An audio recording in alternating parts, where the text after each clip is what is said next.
ঐশ্বরিক লীলাভূমির পবিত্র অঙ্গন, ভারত তীর্থের অন্যতম পুণ্যবেদী, তপন শ্রী শ্রী রাধা গোবিন্দ সেবাশ্রম সংঘের শ্রী শ্রী জগন্নাথ দেবের ত্রয়ী রথযাত্রা উৎসবানুষ্ঠান যথাযোগ্য মর্যাদা, উৎসাহ, উদ্দীপনা ও ধর্মীয় ভাবাবেগের মধ্য দিয়ে বিপুল জনসমারোহে উদযাপিত হচ্ছে। তপনের মনোরম প্রাকৃতিক পরিবেশে নয়নাভিরাম সুদৃশ্য এই রাধা গোবিন্দ মন্দির কিছুতেই আপনার নজর এড়িয়ে যেতে দেবে না।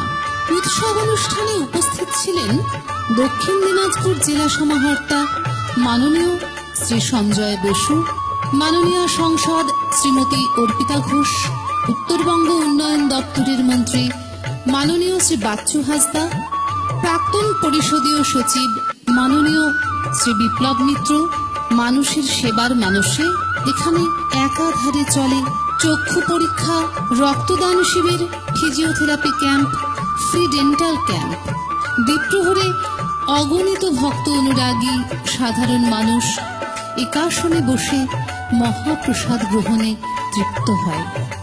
মাননীয় জেলা শাসক সহ অন্যান্য বিশিষ্ট ব্যক্তিবর্গ ও অগণিত আবাল বৃদ্ধ বনিতার বিপুল হর্ষোল্লাস ও মঙ্গলধ্বনিতে মুখরিত হয়ে রথের রশি আকর্ষণে এগিয়ে চলে রথচক্র।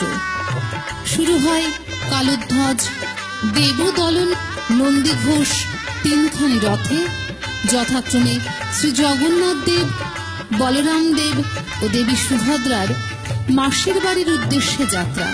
অবশেষে বেশ খানিকটা পথ অতিক্রম করে তাদের রথ উপনীত হয় মাসির বাড়ি সালাসে।